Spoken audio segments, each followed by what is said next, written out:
Comédie co-créateur, c'est Lilou pour la télé de Lilou, dans un magnifique cadre à Saint-Germain-des-Prés, avec le délicieux Frédéric Lenoir, philosophe, écrivain, conférencier, bientôt réalisateur certainement, non? Ben, j'espère, mais le cinéma, c'est beaucoup plus compliqué. Un livre, c'est tout simple, hein. Je me mets chez moi et en quelques mois, tranquillement, j'écris un livre. Faire un film, c'est un énorme travail d'équipe, c'est une industrie. Et donc, voilà, les paramètres financiers sont très complexes et j'espère que dans l'année qui vient, je vais pouvoir faire ce premier film, dont le scénario est déjà écrit. Voilà. Ouais. Alors, les projets auxquels vous participez sont nombreux. Je pense notamment dernièrement à un livre qui s'est écrit en collectif avec 10 auteurs très connus, dont Nicolas Hulot et vous-même. C'est un magnifique projet, ça trait dans l'air du temps, du partage, de s'unir pour réussir. Absolument, c'est typiquement un projet, je dirais, de l'ère des réseaux sociaux. Parce que, même si c'est un projet livre, mais qui existe aussi sur Internet, en fait, l'idée vient d'Olivier Lenaire, qui est un journaliste à l'Express, mais qui est passionné par toutes les questions d'écologie, d'économie alternative, et qui partage, je dirais, avec un certain nombre d'intellectuels, d'économistes, etc., l'idée qu'au fond, il faut sortir des ornières dans lesquelles on est aujourd'hui et que les politiques ne parlent que du retour de la croissance comme le Messie qui va sauver le monde, alors qu'on sait très bien que la croissance, si elle revient, elle sera extrêmement faible et qu'aujourd'hui, il faut penser autrement et qu'il faut sortir des vieux schémas économiques, sociaux du passé. Et donc, l'idée d'Olivier Lenaire, c'était de rassembler 10 grands témoins qui, chacun dans leur domaine, ont une nouvelle vision à proposer pour essayer de relever le défi de la crise, entre guillemets. Crise, ça veut vraiment dire, selon son étymologie, ça peut plus continuer ainsi, il faut faire un choix. Et donc, il faut faire des choix. Et c'est toujours douloureux de faire des choix parce qu'on perd quelque chose, mais on gagne aussi autre chose. Donc, pour essayer d'éclairer le choix de société qu'il faut faire aujourd'hui, il a rassemblé des gens aussi divers que Pierre Rabhi, que Nicolas Hulot, Éric Orsena, Françoise Héritier, Anne-Sophie Novelle, moi-même. Enfin, on est comme ça 10, qui chacun avec son expérience, ses engagements, on est tous engagés d'une manière ou d'une autre, écrivons et faisons part de nos idées, de nos expériences, de nos propositions pour essayer de grandir à travers cette crise. Ça s'appelle Les Voix d'Espérance, c'est ça? Nos voies d'espérance, nos voies comme chemin, hein, c'est pas nos chemins d'espérance. Et il y a un manifeste aussi en quelques pages que tout le monde peut aussi consulter sur Internet et signer. C'est écrit dans le livre. Je pense que tu le diras tout à l'heure. Voilà.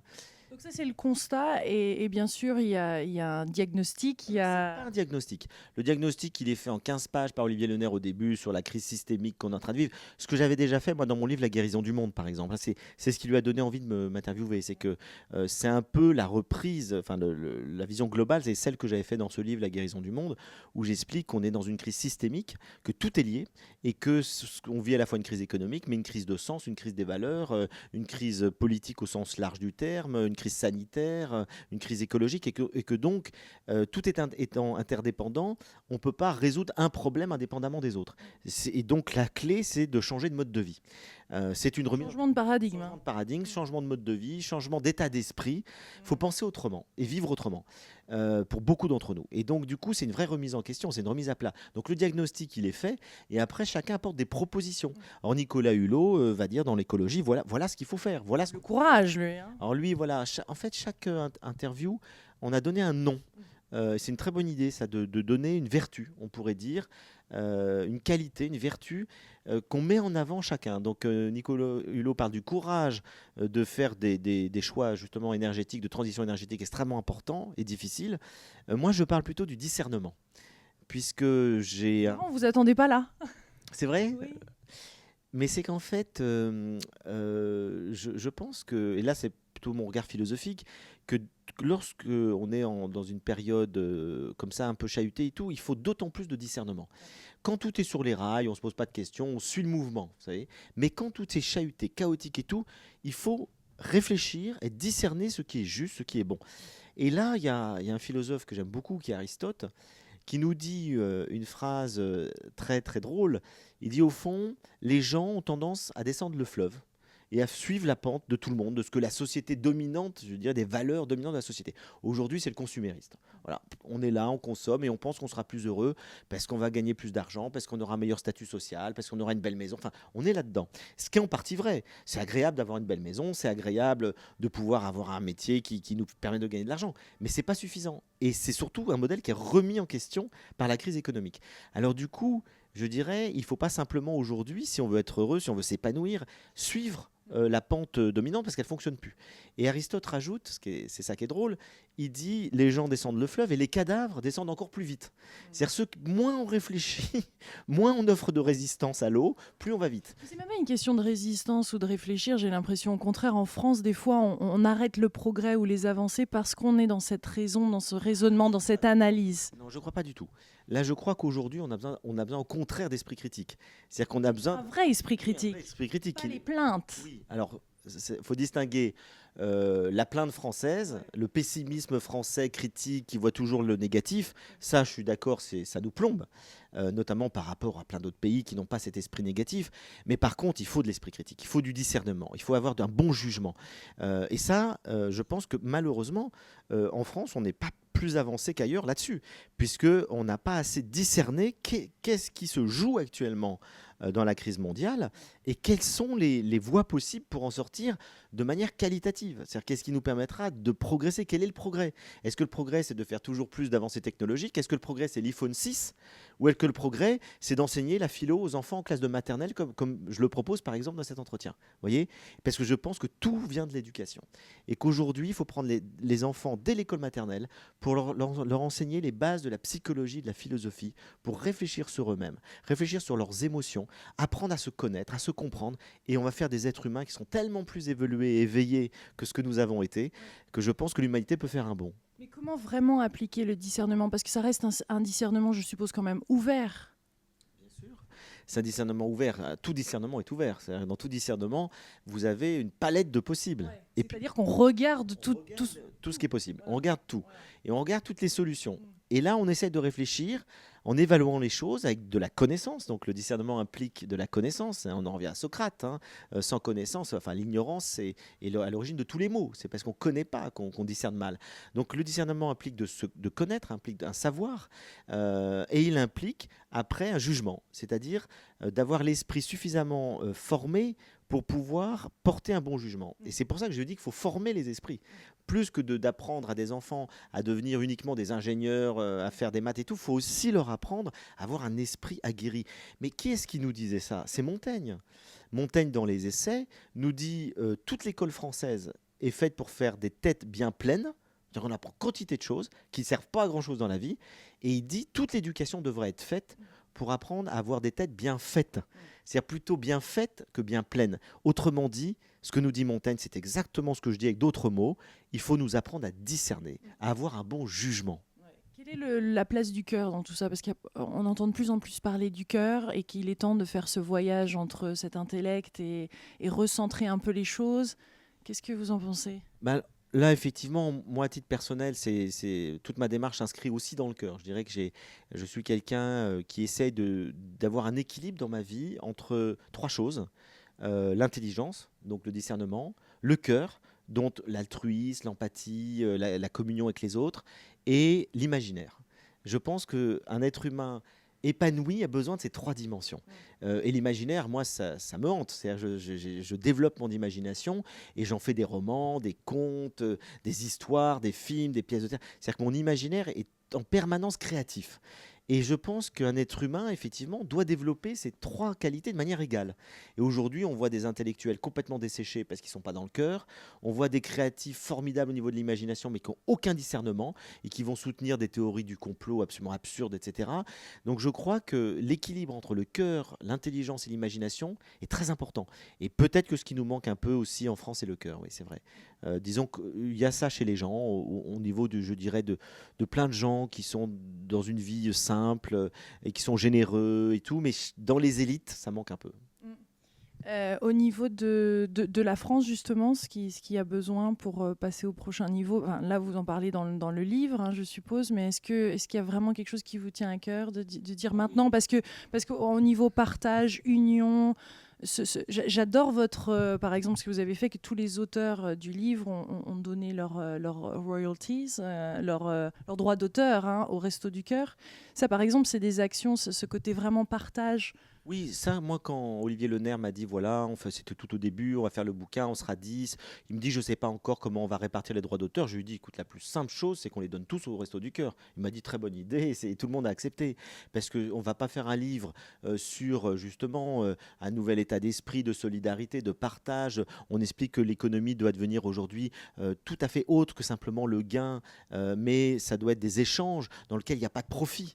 Mais chacun peut s'apporter de manière des échanges de services, des échanges de compétences, des échanges de biens. Donc toute cette économie de l'échange, on n'allait pas prôner tout ce discours et en même temps essayer chacun de retirer un peu d'argent de ce livre. Donc je pense que ça participe à l'état d'esprit dans lequel il est fait. Sans oublier que nous sommes dans une économie non plus. Donc il y a vraiment une dynamique là de partage et d'être là pour les autres, mais aussi économiquement que ça soit viable. Non, parce que c'est le problème de beaucoup de personnes et de Français passionnés. Non, mais honnêtement, on est tous des gens qui gagnons notre vie. Hein, on n'est pas mort de faim, donc on peut tout à fait faire profiter les Restos du Cœur de ce livre. Par ailleurs, vous posez la question de la France. Moi, je crois qu'il y a vraiment deux choses qui sont catastrophiques pour la France. La première, c'est effectivement ce pessimisme. C'est un état d'esprit. Je pense que pour aller mieux, il faut avoir confiance. En France, on n'a pas confiance. Actuellement, on n'a pas confiance dans nos dirigeants politiques, on n'a pas confiance dans l'économie, dans le système, dans tout ce qu'on veut, et on n'a pas confiance les uns dans les autres. Et on n'a pas confiance en nous. Donc du coup, il y a une crise de confiance terrible en France qui nourrit un pessimisme terrible. Si vous interviewez les gens sur comment vous allez dans votre vie personnelle, 70% des Français disent « je vais plutôt bien ». Si on leur dit comment va le pays, 80% des Français disent tout va mal. C'est-à-dire qu'il y a un décalage entre finalement la vie personnelle, qui est plutôt bonne, et la perception, la représentation de la vie collective, qui est catastrophique. Donc je dirais, il y a une crise morale, une crise de confiance qu'il faut absolument essayer de résoudre pour aller mieux. Et puis la deuxième chose, c'est que la France est le pays des corporatismes. Et donc chacun défend son petit beefsteak. Là, il y a eu une grève scandaleuse des pilotes d'Air France, qui sont les privilégiés des privilégiés parmi les privilégiés au sein de la société française, qui ont des conditions vraiment de travail exceptionnelles, des sécurités d'emploi, des salaires énormes et tout, et qui pour un micro-truc nous font une grève qui fait perdre 300 millions d'euros à l'entreprise, qui se redressait difficilement. Donc c'est vraiment honteux. Mais ça existe partout. C'est-à-dire que dans tous les secteurs, les Françaises vont descendre dans la rue. On voit aujourd'hui, c'est les notaires, les pharmaciens. C'est-à-dire toutes les professions protégées, etc., veulent garder leurs privilèges dans tous les domaines. Alors, il peut y avoir des fois des revendications légitimes, etc., mais globalement, on est dans un état d'esprit dans lequel tout le monde veut garder ses privilèges, alors que c'est impossible. On ne peut plus vivre comme on a vécu dans les 30 Glorieuses, et on est surendetté en France. Donc, il faut absolument que chacun puisse faire des sacrifices. Et ça, on n'a pas du tout cet esprit collectif, on a l'esprit corporatiste, à l'inverse des pays du Nord, à l'inverse, la Suède, l'Islande, l'Allemagne, sont des pays dans lesquels les gens font des efforts, les fonctionnaires ont accepté des baisses de salaire. Enfin, il y a des choses incroyables qu'on ne pourrait pas voir en France, et c'est pourtant ce qui nous permettrait, en tout cas économiquement, d'aller mieux. C'est un passage à l'action aussi qui est nécessaire, non? Parce que là, on passe à l'action en faisant la grève, mais quels autres types d'actions seraient bien à entreprendre en ce moment, justement, dans ce sens de changement de paradigme? Non, mais les actions que je trouve moi très positives, c'est bien des fois de faire la grève quand il y a des raisons fortes, mais je trouve qu'il y a beaucoup trop de grèves qui sont corporatistes. Mais sinon, je dirais que les raisons de se mobiliser, de s'engager sont très nombreuses pour, je dirais, permettre tout simplement à notre société d'être plus solidaire, de mieux partager la richesse, de créer par exemple, un exemple extrêmement simple, le fait d'acheter des produits issus du commerce équitable, c'est très positif, puisqu'on va aider des gens à l'autre bout du monde. Le fait d'acheter bio, c'est très positif, parce qu'on dit non aux tout chimiques, à des produits polluants, etc. Le fait et des fois, ça permet aussi, par rapport à la souffrance animale, d'avoir une vision plus éthique. Donc, je dirais, on s'engage à travers nos actes de consommation quotidiens.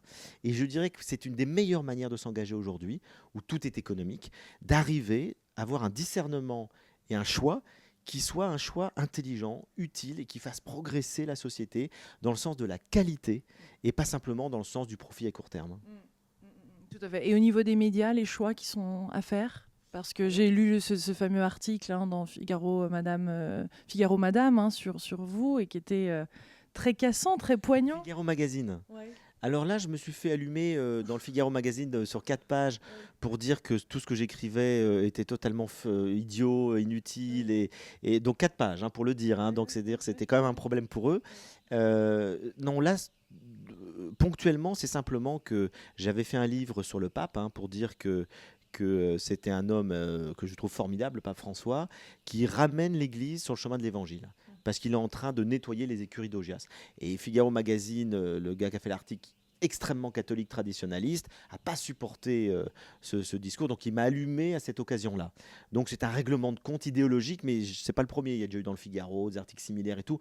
Donc dès que je suis face à une presse, on va dire, catholique traditionnelle, je me fais complètement dézinguer, parce que j'ai des positions où j'exprime des valeurs chrétiennes, mais évangéliques, et qui sont totalement critiques vis-à-vis de l'institution, vis-à-vis des dérives de l'Église, etc. Puis la deuxième chose, c'est que j'ai un discours qui dérange aussi, parce que je fais un lien entre les différentes spiritualités du monde.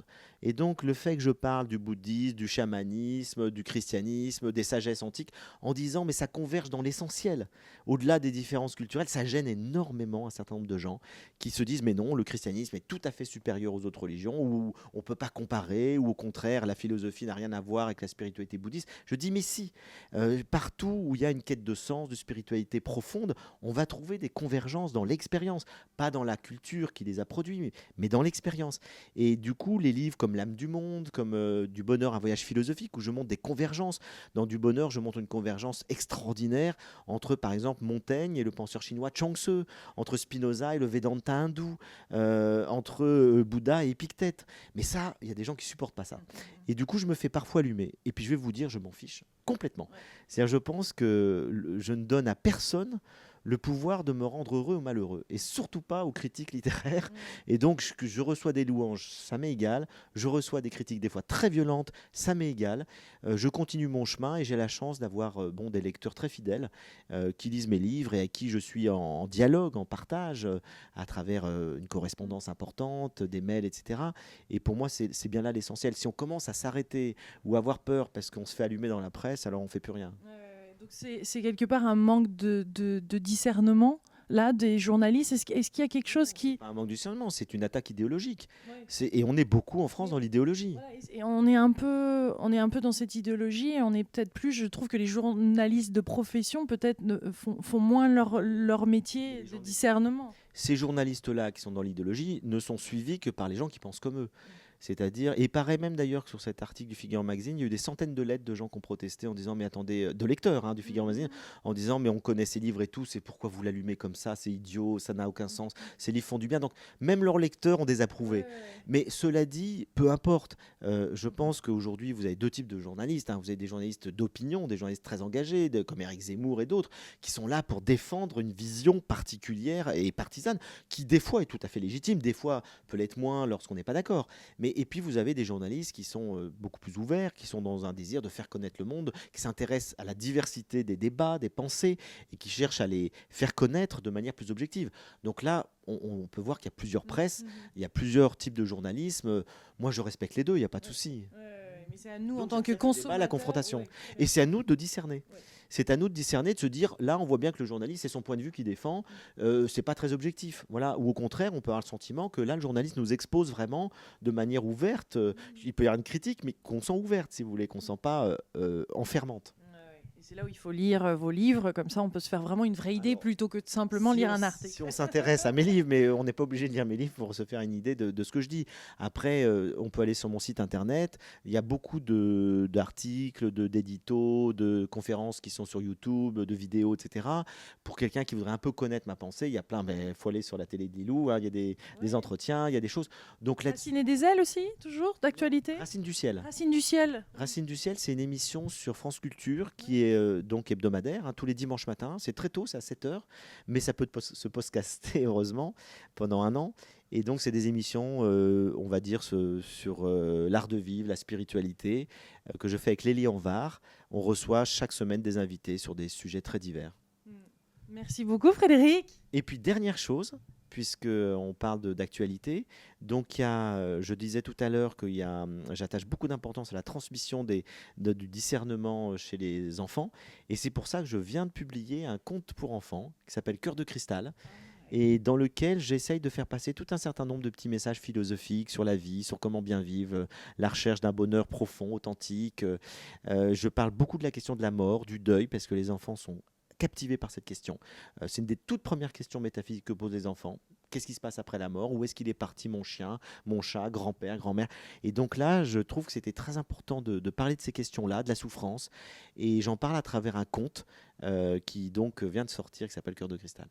Magnifique. Mais merci beaucoup. Merci Lilou, c'est un plaisir. Et un gros bisou à vous tous, mes délicieux co-créateurs, d'avoir regardé cette vidéo. Merci de la partager. Et on vous souhaite une merveilleuse journée, hein. Plein de belles choses. Ensoleillé en plus aujourd'hui. Oui, tout à fait. On espère que ça dure. Ensoleillé dans nos cœurs. Gros bisous. Au revoir.